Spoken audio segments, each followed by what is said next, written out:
अच्छे हैं। मैं आ गया वापस अहमदाबाद से। सर कैसी रही अहमदाबाद की विजिट सर? असल में कुछ थोड़ा थोड़ा वहाँ द्वारका तक गया था ना, द्वारका और सोमनाथ कुछ लोग साथ में थे। अच्छा, वेरी गुड। ये हुआ कि सांस्कृतिक आपको सर ये जानकारी है कि द्वारका वगैरह में वक्फ बोर्ड ने सब में जो है ना अपने क्लेम ठोक दिए हैं and matter is pending with the Waqf board tribunal. क्या इस देश के साथ क्या दुष्टता हो रही है सर? 1954 में किस सरकार के तहत माननीय जो है जवाहरलाल नेहरू ने वक्फ बोर्ड एक्ट बनाया? Sir is it not violation of fundamental right? No discrimination on the ground of the caste, creed, race, sex or religion.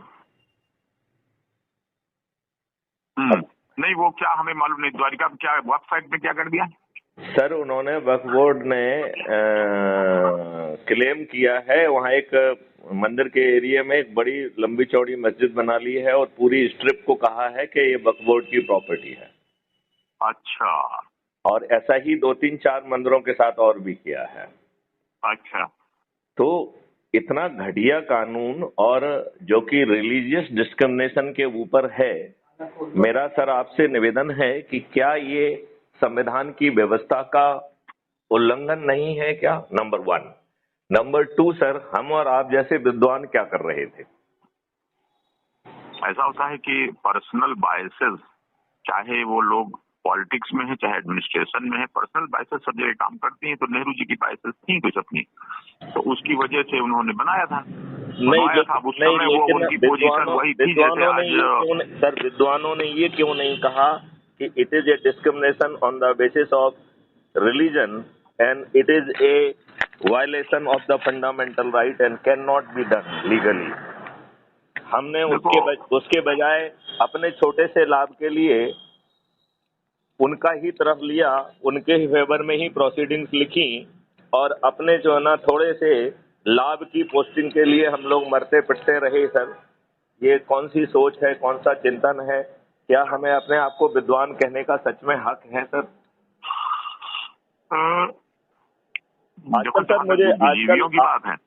आजकल सर मुझे अपनी विद्वत्ता पे बहुत शर्मिंदगी महसूस होती है।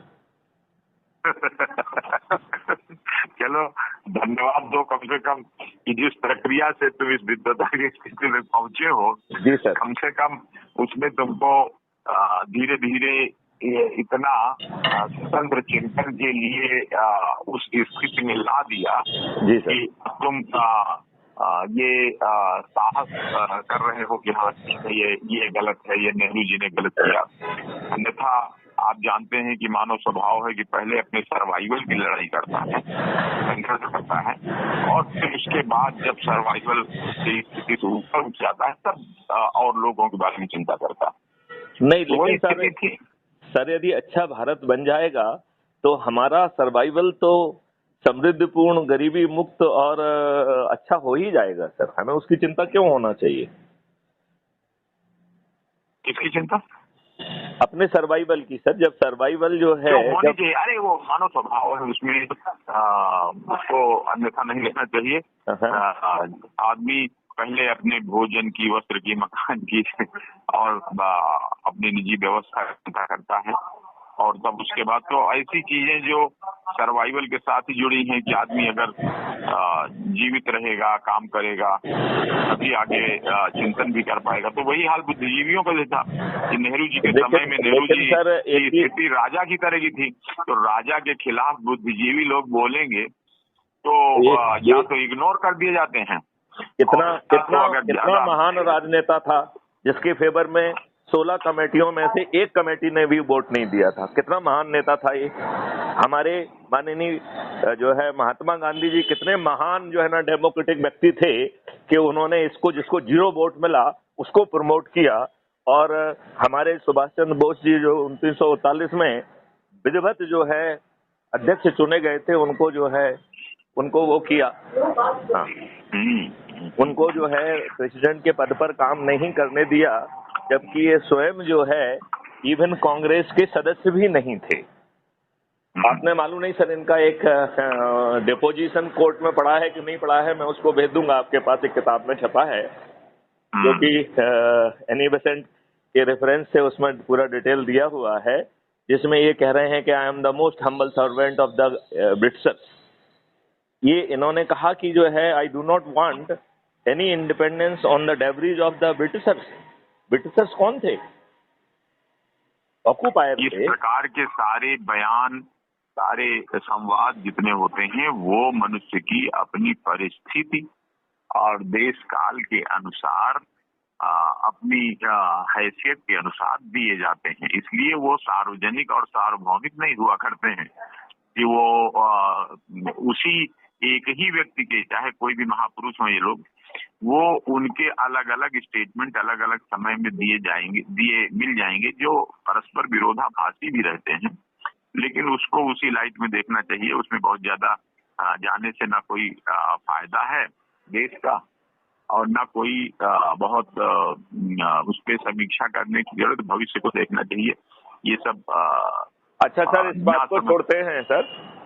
आप सर जो है अब जो आपको नहीं लगता है कि आपको 100% डेडिकेटेड होकर क्राइम फ्री भारत के चंद्रगुप्त के रूप में अपने आप को स्थापित करके यदि आप नंबर 1 पे आ जाएंगे तो देश के प्रधानमंत्री बन जाएंगे सर?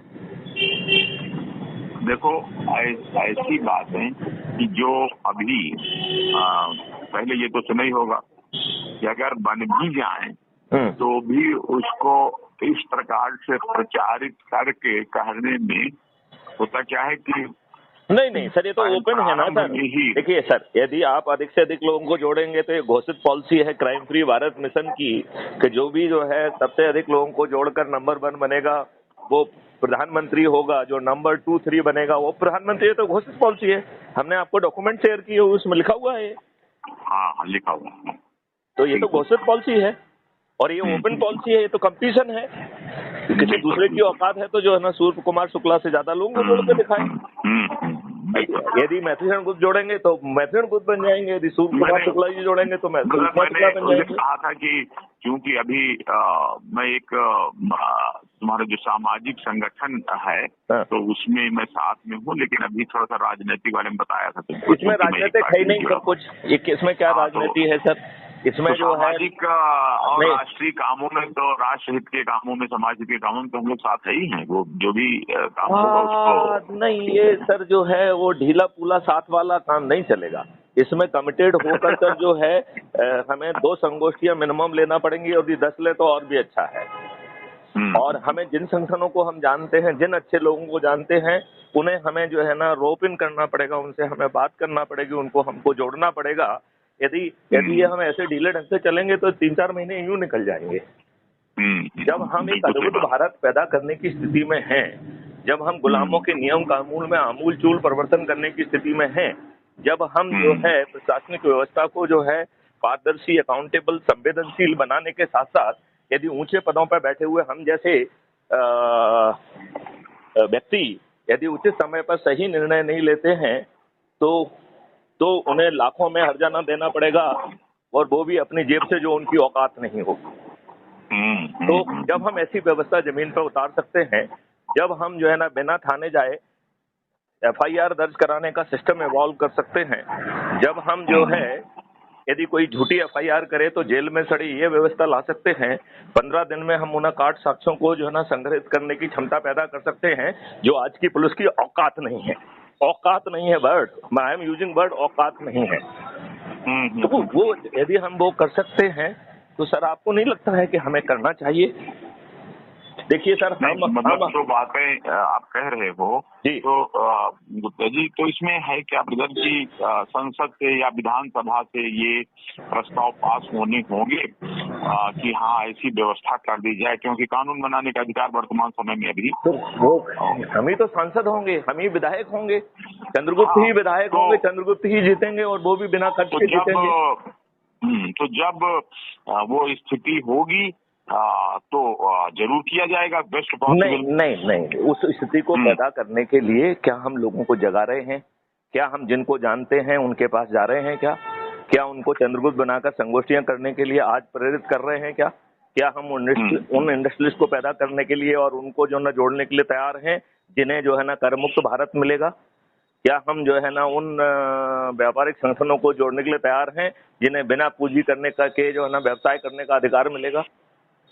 क्या हम उन लोगों को जोड़ने के लिए, हम क्या उन दरिद्र नारायण, दीन गरीब नारायण को जोड़ने के लिए तैयार हैं जिनका जो है ना भविष्य बदलने वाला है, जो समृद्ध होने वाले हैं, उनके लाभ के लिए सर। लेकिन we have to reach out, we can not delay it sir. और ये सर आपका वो वाला कमेंट बिल्कुल नहीं चलेगा कि मैं साथ में हूँ, ये साथ बात नहीं है सर। हमें एग्रेसिवली स्ट्राइव करना पड़ेगा, आपको फ्रंट में जाके जो है ना लोगों के पास रीच आउट करना पड़ेगा, उनके पास जाना पड़ेगा, और इवन ये भी कहना पड़ेगा कि यदि हमारे चरित्र में भी कुछ कमी है तो उसको माफ कर दीजिए, हम 21 लक्षों के प्रति समर्पित हैं। क्योंकि हम सब में जो है ना कुछ खामियां रही हैं। तो आपके बारे में मुझे महेंद्र मोदी जी कुछ कहानियां सुना रहे थे, मैंने कहा देखो यार हमारे लिए इम्पोर्टेंट नहीं है, हमारे लिए इम्पोर्टेंट ये है कि क्या आज व्यक्ति जो है 21 लक्षों के प्रति समर्पित है, क्या वो जो है ना अपने से जुड़े लोगों को जोड़कर जो है ना पूरे कर्मठ ढंग से जो ना लोगों को जोड़ के, क्योंकि ये तो सब 9 दिन का चमत्कार होने की संभावना है। तो हमें केवल अपने लोगों को जो ना जोड़ने के काम करना है, और जब उनको ताज भी मिल रहा है, परिवर्तित भारत भी मिल रहा है, विश्व गुरु भारत भी मिल रहा है, गुलामों के नियम कानून से मुक्ति मिल रही है, जो अभी दुष्टता पूर्वक संविधान के प्रावधानों के विपरीत नियम कानून बनाए गए हैं उनसे मुक्ति मिल रही है। तो जब सब कुछ ही मिल रहा है और हमारे जेब से 5 पैसे खर्च नहीं हो रहे हैं, ये दुष्ट जो है ना करोड़ों रुपए खर्च करेंगे और ये मतदान के पहले अपनी हार स्वीकार करने के लिए बेबस हो जाएंगे। सर मेरी गारंटी है, ये करोड़ों रुपए खर्च करेंगे और हम 5 रुपए खर्च नहीं करेंगे, और ये मतदान के पहले अपनी हार स्वीकार करेंगे। मतदान के पहले, मतदान की बात नहीं कर रहा हूं मैं सर।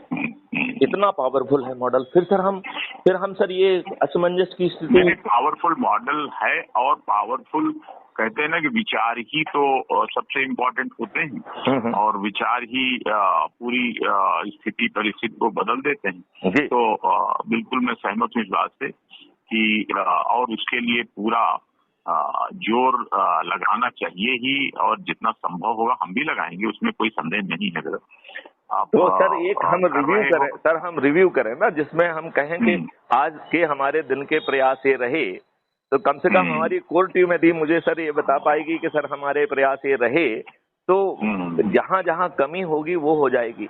आम आदमी जुड़ रहा है सर, एक टैंकर को चलाने वाला ड्राइवर जुड़ रहा है, एक बड़ी बड़ी पार्टी को चलाने वाला कह रहा है कि जुड़ रहा हो। सर आप हमारे सुनिए ना संवाद जो हमने crime free Bharat YouTube channel पे अपलोड किए हैं, लोग आप कह रहे हैं, लोग सुना भी कुछ उसमें से, और उसको मुझे खुशी भी हुई कि आप बहुत कमिटमेंट के साथ प्रयास कर रहे हो, बहुत अच्छी बात है। और हम भी यथासंभव जोर लगाएंगे, चिंता मत करो। बिल्कुल हम उसमें कोई बढ़ करके बात करने की मेरी आदत नहीं है, लेकिन जितना संभव होगा जी सर मैं जरूर उसमें सहयोग करूंगा। ठीक है जी। Right sir. मैं आभारी रहूंगा सर इस महापरिवर्तन में आपकी भूमिका के लिए सर। बिल्कुल। ठीक है सर। जय हिंद, जय भारत, वंदे मातरम।